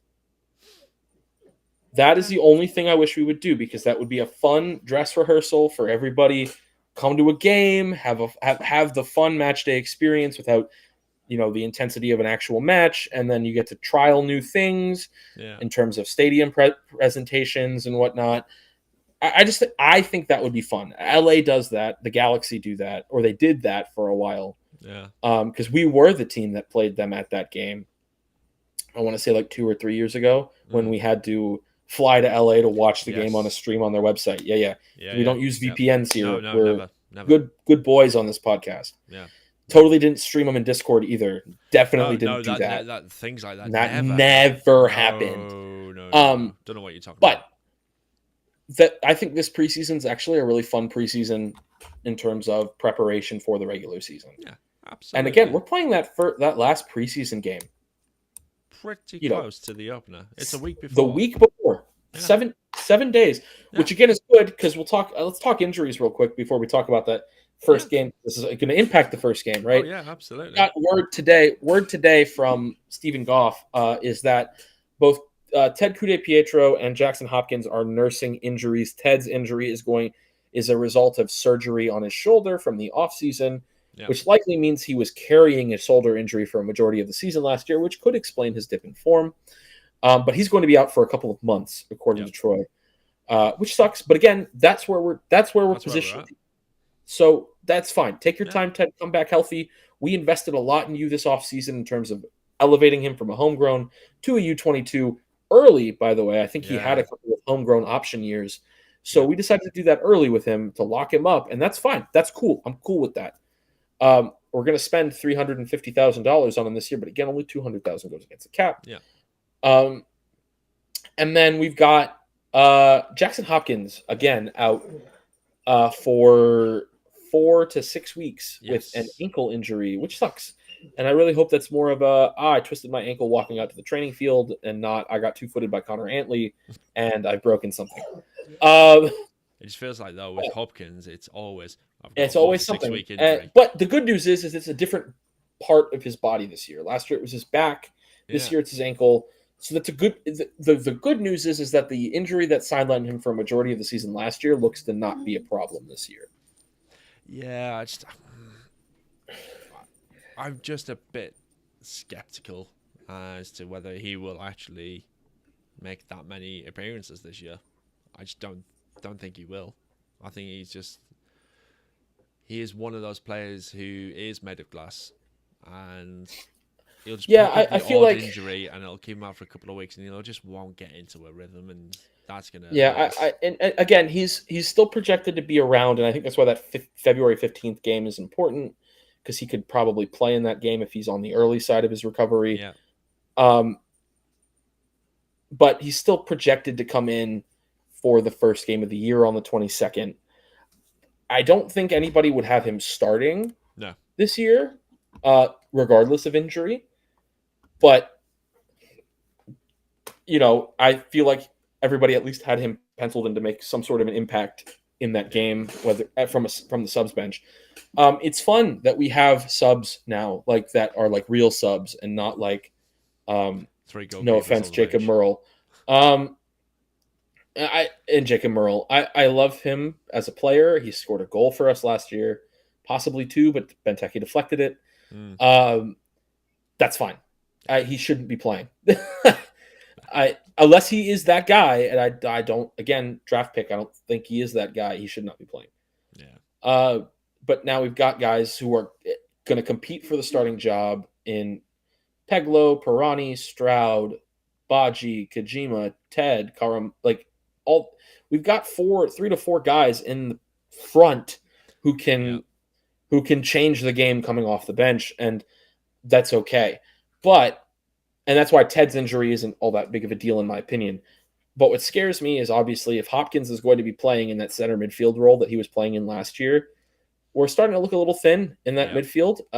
Peltola, obviously, and now would be the Start natural, to natural, but also the natural backup if Peltola goes down with an injury. yeah, And then Kojima or Pirani would probably fill into where E now is, and that's yeah, fine. yeah, I think that's still fine. I'm not yeah, mad with that. Um, but I desperately, and we never saw this last year, and this is again comes back to Click because obviously you're going to want to play Click um, as a DP because you're spending so much money on him.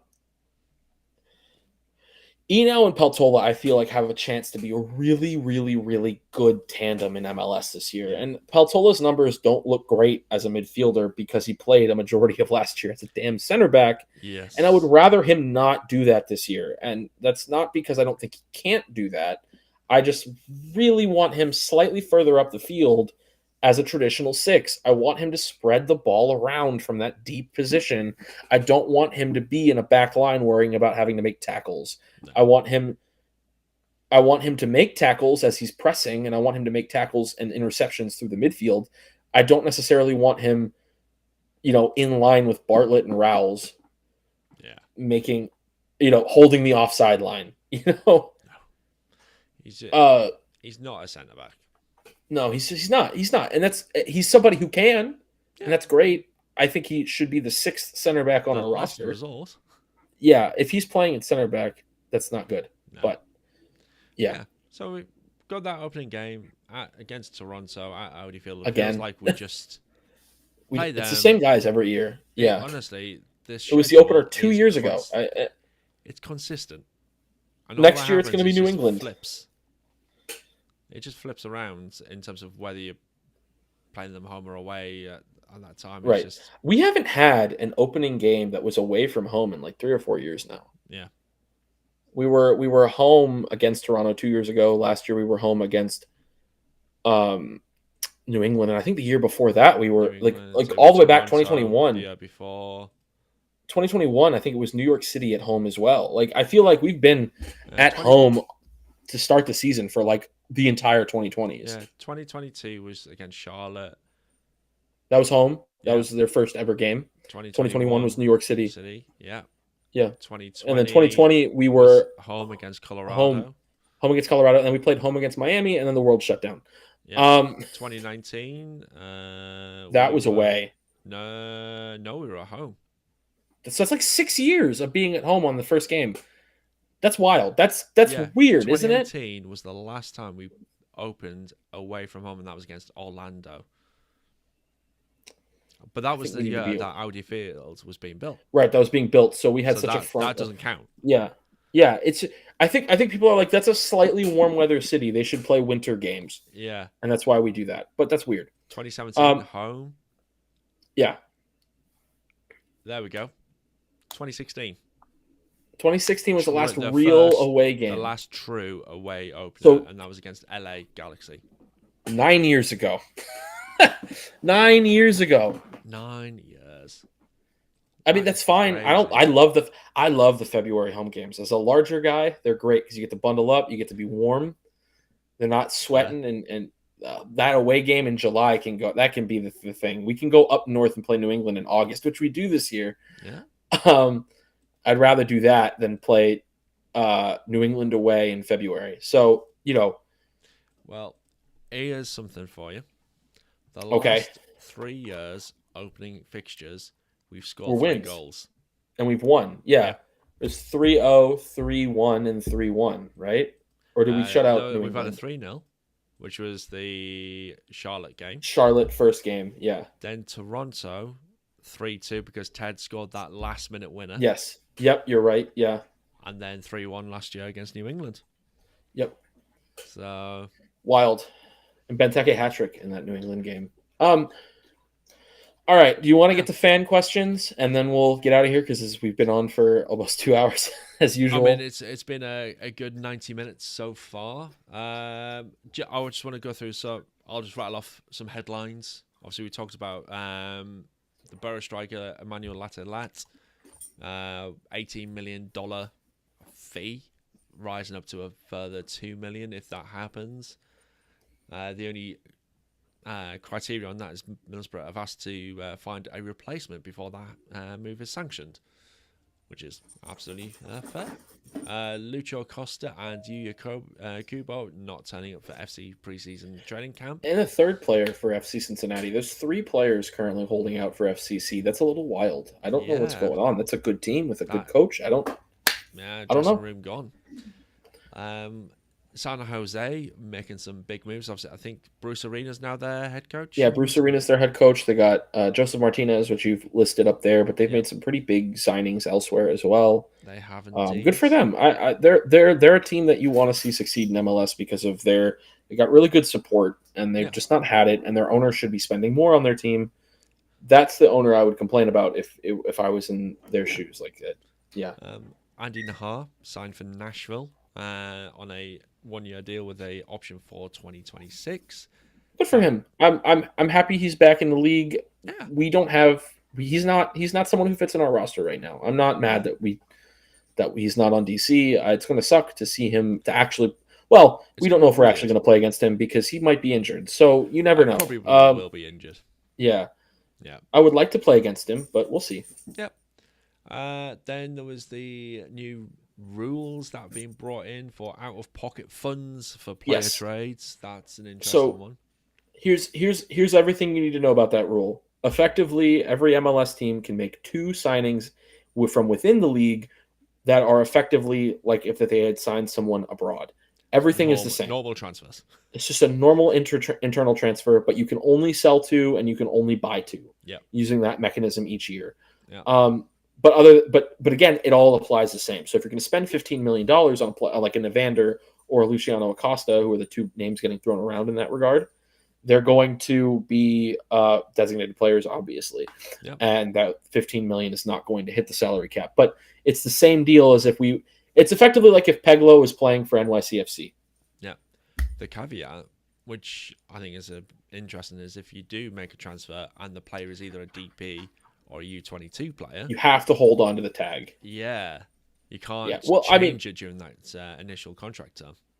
No, so you wouldn't be able to buy down the designated player, effectively, is the idea. U22 is a U22 is a U22. Like, typically speaking, you want to hold on to that number, so, yeah. And then the 2025 transfer window, so you've got the primary window of 31st of January. Yeah, this is what I don't understand. I thought the window was open. Like, because No, this is the global transfer window. So I'm assuming... Oh, no, we've signed players. Hang on, what? So MLS is weird. Remember, this is our summer window, and this is why I'm confused. And this is why, again, I'm really confused. Yeah. We had this date published earlier that was now.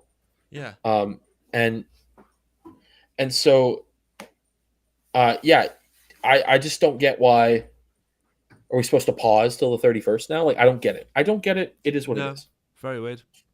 But then we've only just signed Kai Rolls this week. So that, yeah, very strange. But then the secondary transfer window is from the July 24th till the 21st of August. So that's the summer window. And that is where, according to Troy, who said earlier on we could add one or two more players before the start of the season, but he thinks in large part any other signing we make outside of the group that we've got right now will probably be holding up until the summer. Yeah, and that's fine. I think that's totally fine. And that's what you should do. I think if you're again, we are not competing for an MLS Cup this year. It is not important that our roster is set in January because this is what we hope for is this is the foundation of a roster that competes for an MLS Cup in 2027. Yeah. In my opinion. Yeah. Or 2028. Like that's our window is 27 to 29. That's our cup window under this GM head coach tandem. As long as we can just get some playoff action, I think that'll settle a few. I think the upside, the ceiling of this team is like 5th in the East. Yeah. The floor of this team should be 9th. Yeah. Should be. Should. We will see what happens as the year goes on. There are two things that I think that are flying under the radar. We have a new director of player development or whatever the term is that they're using nowadays. Basically, the guy who Luke Jenkinson was doing last year, and we've hired him from Burnley, so that's a guy with Premier League experience. And if you know Burnley, then it's a team that might rack up a few injuries as the year goes on because of the way that they played under Sean Dyche. So that's good. That's a good thing. We're bringing in people who might actually benefit this team and try to keep us healthier in the long run. So that's a good thing. That's a good thing, first of all. Second of all, the team apparently, and this is a rumor, obviously they're not going to announce this. You don't announce this. We've hired a full-time field guy. I saw something about that. Field earlier. Caretaker. Which is perfect because we didn't have that before, and that's probably why the field went to so much shit. Yeah. Granted, it's hard to keep grass alive in good shape in the summer in DC because either you don't have enough water or you have too much, and then it's too dry or it's too hot. It's a bundle. It's terrible. And then we had the perfect storm for the perfect storm for terribleness last year. Yeah. In terms of schedule congestion and weather and the field, and obviously that all culminated in our Leagues Cup game getting moved to Philly, which nobody wanted, but we did win, so that's good. But again, these are all things that should be going into place to make this team better that is not necessarily within the first team. Yeah. On top of all that, too, we hired a new academy director from Nashville. So, again, that's some streamlined ideas from Ali McKay all the way down to the academy. Ali has talked about how important the academy is to his idea and envision for DC United. Yeah. That's why the U16 team is completely the whole squad. If you're on the DC United U16 academy team, you are eating and sleeping at DC United. You are in Loudoun County for your school. You're in Loudoun County for your practice. You're there all day. It is your job, right? Yeah. You're a 14-year-old with a job, and that job is to play for DC United's U16 team, which is not conventional for Major League Soccer. And I want to repeat that. It's not conventional for Major League Soccer. We're doing something that we believe is the correct thing to do because that's how it's done abroad. Yeah. Not because that's how it's done in the United States. Exactly. Again, obviously, for those who don't know, this is free. They are not paying to do this. No Major League Soccer academy is pay to play anymore. We obviously were one of the last ones, but if we think about it, if back in 2019 we had told you, hey, in 6 years, this team is going to be not only free to play, but having a complete full academy for one of their age groups, I think you would have absolutely blown the minds of some DC United fans at that time. Yeah, fair. And that's great to see how far we've come in such a short time period, relatively speaking. Yes. I think we've got to give some credit to the ownership group for that as well. Yes. As much as we 100%. don't like to, but yeah, no. But there's definitely been at least a bit more investment since we've moved to Audi Field, and that's a good thing. Yeah. So, fan questions. We're moving on to that lovely end part of the show. So, first question from Richard Rolson asked, what position would you like to see DC United still add to? I got two groups.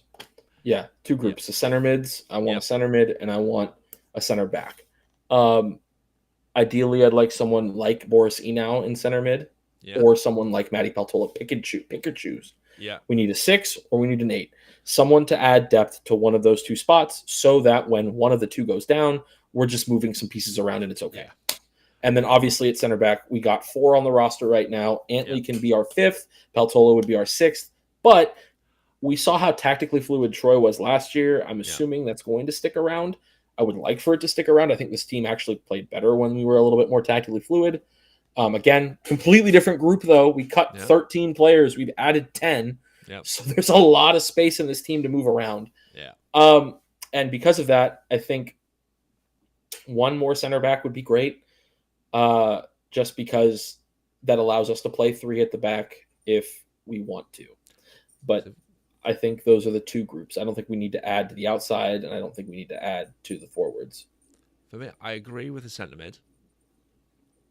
And I kind of agree with the centre back, but I want that centre back to be able to play on the left. Because when I look at Schnegg and Antley, is McNaughton doesn't fill me Let's with find a out. huge amount of confidence. So for me, that is the two places that I want to see extra. Okay.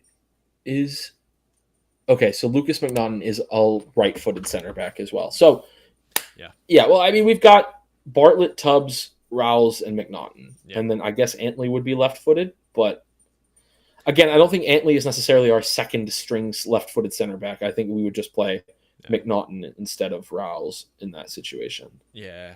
So like I said, for me, an extra center back, but one who can play at left back as well would. Well, that literally is Connor Antley. Yeah. I just think that, and so that's why I would say let's just add the center back because we already have the Swiss Army knife guy. I could understand though if we wanted to add a left back instead. Yeah, that's fine too. Like we've got 3 roster slots right now. A U22, I would like to see go towards that midfield. I just think that that's going to be your big money spend anyways. Yeah, it's going to have to be. So you might as well take as much of the cap space off of that as you possibly can. Yeah. So go get that U22 8 or that U22 6, or if you wanted to get a U22 left back, that's fine. Then go sign Russell Knaus for like league minimum. Yeah. People don't like that idea of mine. I think that's a good idea because he's not signed anywhere. He doesn't have to move. He wouldn't have was released. Yeah, he's on a lot though. He was on like $500,000, so it's like that would put him in like the top 5 on the team right now in terms of salary. So like if you get him in the door at 200,000, it's a huge pay cut for him, but he was probably gonna have to take that pay cut anywhere he went. Yeah. Now he doesn't have to move; he gets to stay. Yeah. He slots in at that second or third slot on the depth chart, which means he doesn't have to reliably play 30 games a year because he never did. I think it's a smart move if it happens, but I think that they're giving him time to explore. Yeah. I want him back. Him back. Cool. So moving on to the next question, which is from Kim Cole. Excited? Cautiously optimistic? Well, I'm very excited. I'm optimistically excited. I want to combine both. Like, I understand that there's still some holes, and I see that that's a question we'll get to later, but there were always going to be holes. You legitimately cannot build an MLS Cup compete. Like, the goal is MLS Cup. At the end of the day, that's what every team wants to win, right? Yeah. We have to realistically understand that process is going to take 2 to 3 years to do that. And so as you're building the roster, there are always going to be holes because you're going to fill them with players that will actively make the team better to win an MLS Cup. Yeah. This team, I'm looking at this roster. This roster makes the playoffs. I think if we had this roster last year, we make the playoffs. And I think that if this team, I think if this team stays half as healthy as we did last year, we're making the playoffs. Yeah. Yeah. We really weren't actually that far away last year. We weren't. We were like a point. Yeah. Like, no, we were tied. It was goal differential. We just conceded too much, and that sucks. That sucks, but it is what it is. Yeah. I think Kim, you yourself said this. This is year 0, right? We've cut the fat from last year. That was year -1. We are currently in year 0. Next year is year 1. Yeah. That's where we're at. Yeah. So next question coming in from the DCUK Discord. Now that Events DC has officially announced the demolition of RFK, any thoughts, memories, or feelings on DC United's original home? So for me, this is a little weird. I myself was not necessarily into soccer as much as I was prior to the move to Audi Field. So my memories of RFK come from just generally being a small child running around while the Nationals were being really bad at baseball there. And I loved that state. I think anyone who had been at any point loves that stadium. I have a painting of RFK done by Ben Olson above my computer that I'm looking at right now as I say that. Yeah. That's how much I love RFK. I have another poster somewhere in my apartment that's not actually hung up that is RFK. Of RFK Stadium. Like it is, it should have been America's national stadium. It had that type of charm, that type of warmth that comes from, I would assume, what Wembley feels like to you in England. Yeah. It was the home of World Cup games, U.S. Olympic soccer games. I don't know if it ever hosted a Super Bowl, but I wish it would. It would have been great.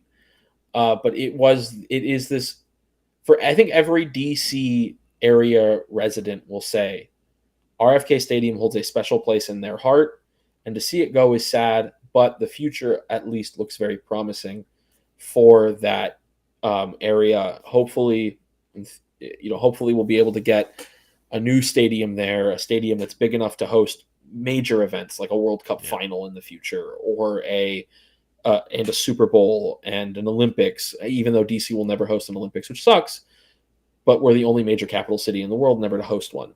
Yeah. And that pisses me off, but it is what it is. It's for multiple reasons, but I think that we would do a really good job at hosting the Olympics, and I think that would be an awesome place to have the Olympics. It's fun.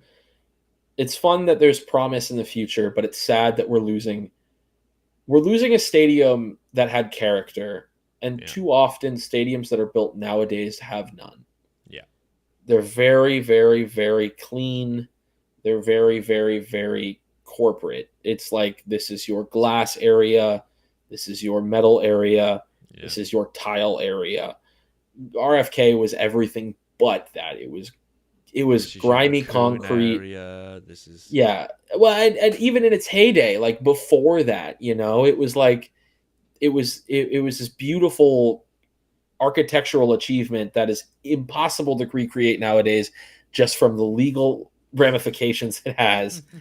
And it's so sad that we're going to lose that because of some bureaucratic red tape in terms of like being able to fix it. It's a shame. I'm sad that I'm sad that it's going. I got to see one of its last event. I got to be there for one of its last events though. So I got to see the South African rugby team play the Welsh rugby team. Nice. National team. It was a weird, why are you having this friendly here game? And why is it at RFK? But it was, and it was awesome. It was, I don't know, it was nostalgic, and not because of the sport on display. Wales, if I'm remembering correctly, kicked the shit out of South Africa too. It was funny. but it was nostalgic in that I was like walking around going, wow, this really is, this is goodbye. This is farewell. Yeah. Like, wow. So Yeah. it's a shame. Yeah. I My only memories of it is watching through the TV. Yeah. Yeah. It was first time I was in DC was when it was Audi Field. So yeah. But I always enjoyed watching the games on Sky Sports when DC were playing at home and seeing the RFK and seeing That the green wall fans. behind the goal is always, it's kind of fun. We don't get Yeah. those anymore. No. 'Cause It's that's just prime real estate. Like that's like a $400 ticket nowadays. yeah. So It's just for like a football game. So it's just fun to like have that stuff exist. And yeah, yeah. Everything is the just. inflatable DC United jersey, the big old Why don't we inflatable have ones. things like that anymore? Oh, because they would block views, and that's the thing with Audi. That's what I love about Audi is that you really are that close. It is such an intimate sporting event at Audi is Audi. You really do. great stadium.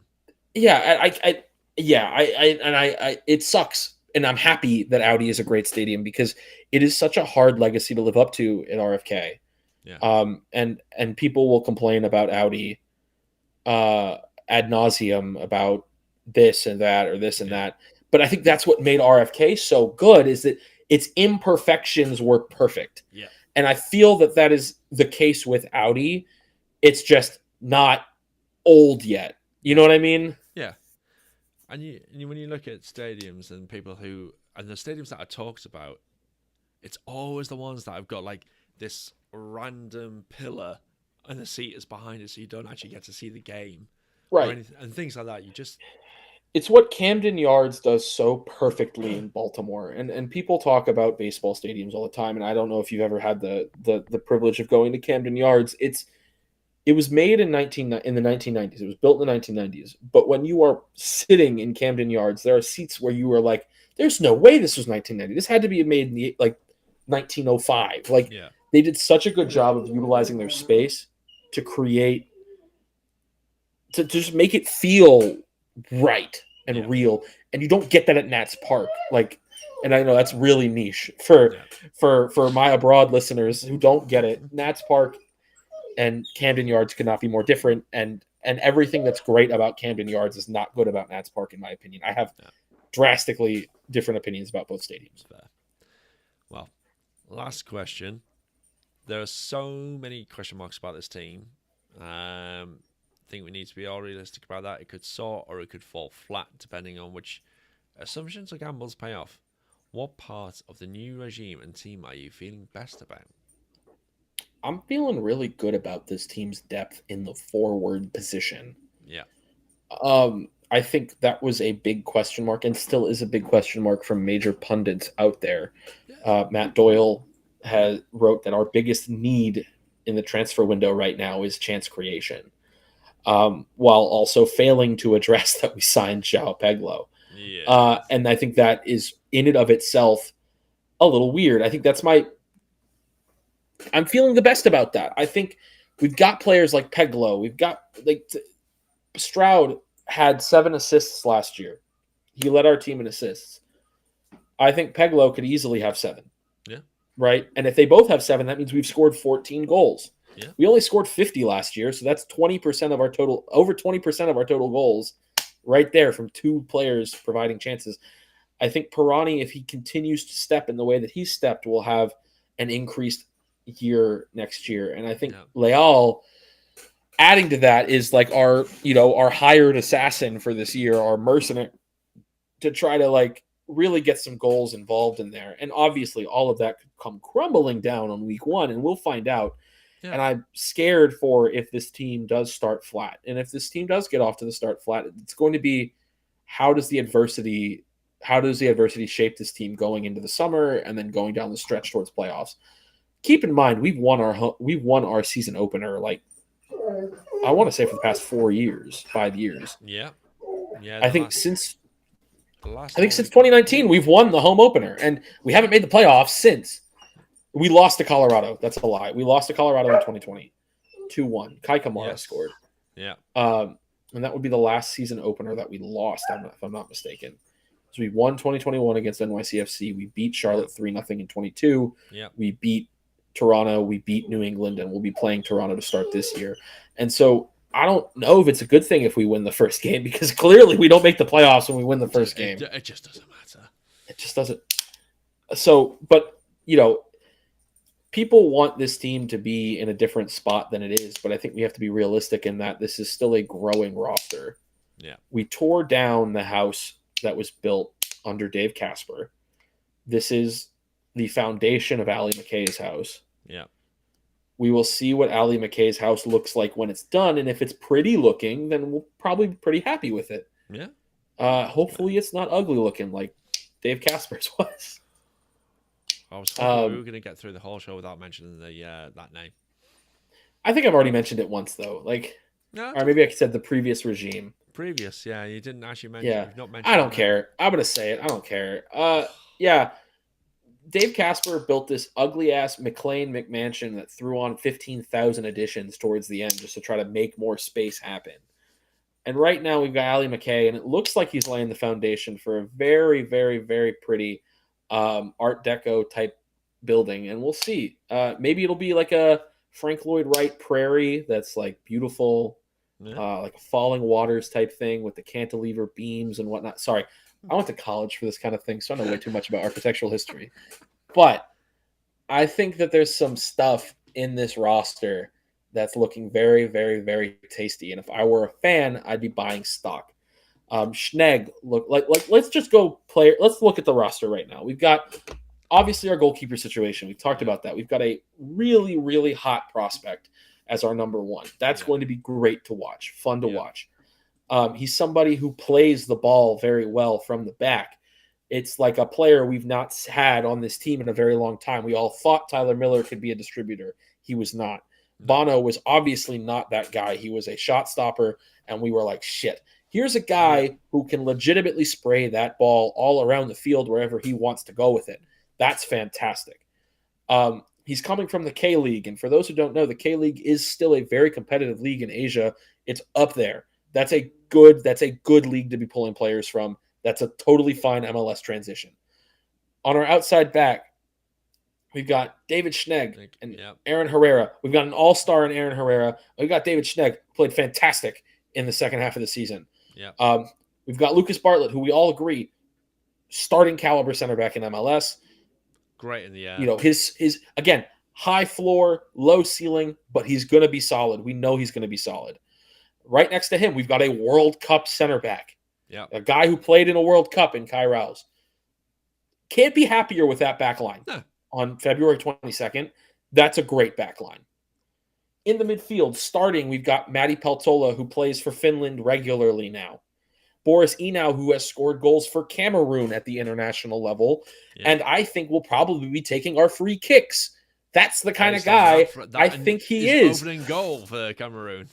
I think he's a guy who we're going to see a big jump in form from because he's going to be comfortable in DC now. Yeah. He's going to have cover. The problem with Boris Enau last year, he is a guy who wants to go get that ball. Yeah.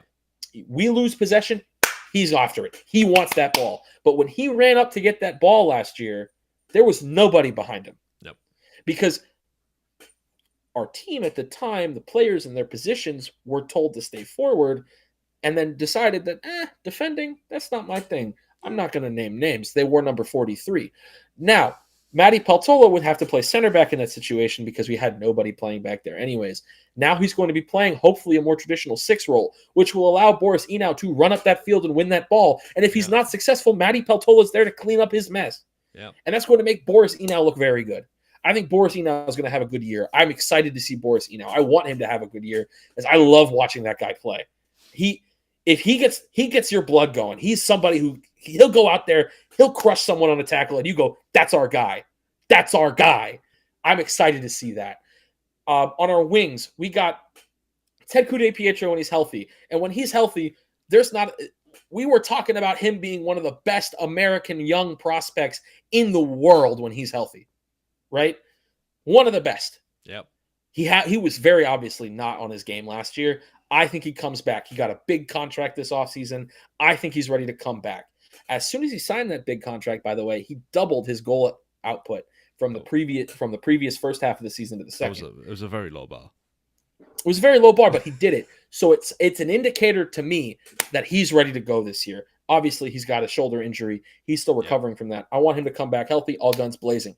We got Gabriel Pirani. He scored 6 goals for us last year. Second highest goal scorer on the team last year. Yeah. Gabriel Pirani at 6. That's not Great good. Second half to the season. Great second half of the season, but that's the promise, right? Yep. 6 goals, not good. But 3, 4, 5 of those came in a month. If he's on that type of form, that's MLS best 11. That's MLS MVP. I don't think it happens, but I think we get more out of him this year. I'll be excited to watch Gabriel Pirani this year. I'm going to call it now. Double figures in assists this season from Pirani. Good. Real assists, not that bullshit MLS second assist. Actual. He's real the final assists. Pass. Good. I hope so.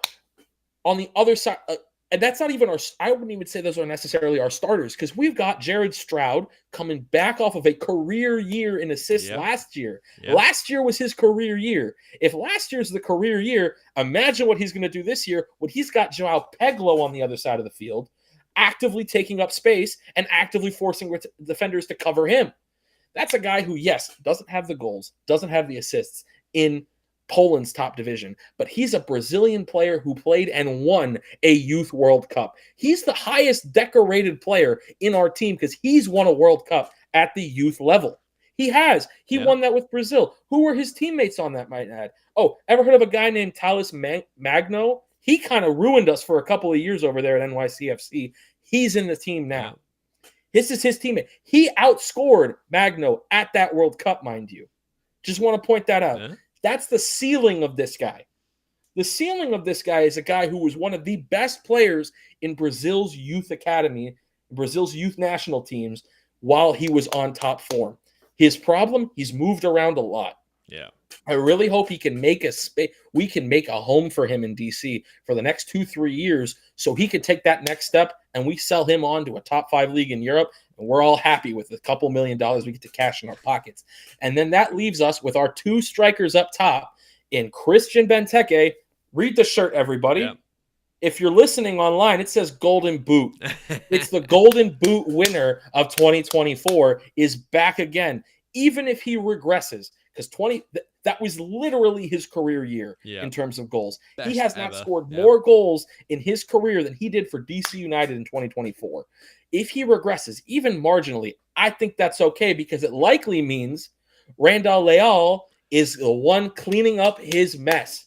Yep. The second striker, I think, the second fiddle guy we have been waiting for in DC. We tried it with Dahomey. It didn't work. Nope. We tried it with Roberta. It didn't work. We tried it with Taxi. He was racist. We got a guy now, I think, who's going to take this team to that next level, which is the playoffs. I think this team is super good and is super – you should be excited about this. Oh. Now I can turn around and do the negative thing too, but I like to believe in positivity here. I've decided to hate less in 2025. I could not hate this team more than what I do right now. I don't hate them at all. I love this team. I'm excited to watch them play soccer. I genuinely can't wait for that first fixture to come around. Yeah.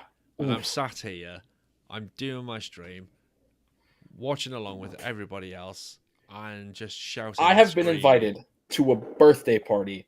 I have been invited to a going away party. I am scrapping all of that to be at Audi Field on February 22nd. Do they not know what's happening on That's February what I'm 22nd? Saying. They don't know. It doesn't matter. I'm not going. Yeah. I have been waiting for this game for months. I am so excited to watch this new look DC United play soccer. It's going to be great. It is going to be awesome. I'm excited. You should be too if you are listening to this and you're feeling a little down about this team. Think about the fun things in life. It doesn't hurt to be happy, man. It doesn't hurt to be happy. It does not. Honestly, it's just going to be so good, and I can't wait for that. Honestly, that first fixture against Toronto, it's all, every time we've played them at Audi Field, there's been something good about it. Whether it's been that Teku to 7-1. 7-1. Yes. It's just, I think when last time I was there, we played them, we drew 2-2. That was Edison Flores' goal. Mm-hmm. It's just I'm if you excited love, about this team. I love the I'm game. excited about this game. I'm just really happy. I'm really happy to see this team play again. And I wasn't happy to watch this team play at the end of last year. No, not at all. How Ugh. come I think if in there's, a month's time that might completely change? I But don't right think now, so. I really don't. I genuinely do not think so. And I probably will think differently in a month. But I'm really, really, really excited to watch this team. I have faith in our front office, and this is all going to get clipped and thrown right back into my face when we go 0-3 to start the year. yep. But I don't care. There is promise in these players. There is promise in this team. We haven't had a player flop yet that Ali McKay has signed, and obviously it's only been a year. But you look at the players we've brought in, the players that are still on the team from last year, Yep. Jared Stroud and Lucas Bartlett. Did you know we got paid to flipped bring those guys in? Durkin. Durkin and money. Yeah. Durkin and money. We got $300,000 for Chris Durkin and these two players. Yep. Who got the better Crazy. deal out of that? I don't care what St. Louis had. And we stole your player. We gave you that $300K back and said, here's Kojima. Actually, no, we didn't give it to you. We gave it to San Diego. You're going to sign Kevin De Bruyne with that money. I don't give a crap. We don't need that. No, but Neymar is in talks with some MLS clubs. Chicago, yeah, whatever. That's probably not going to happen. Let's be real. No, I mean he'll spend Christmas with his sister anyway.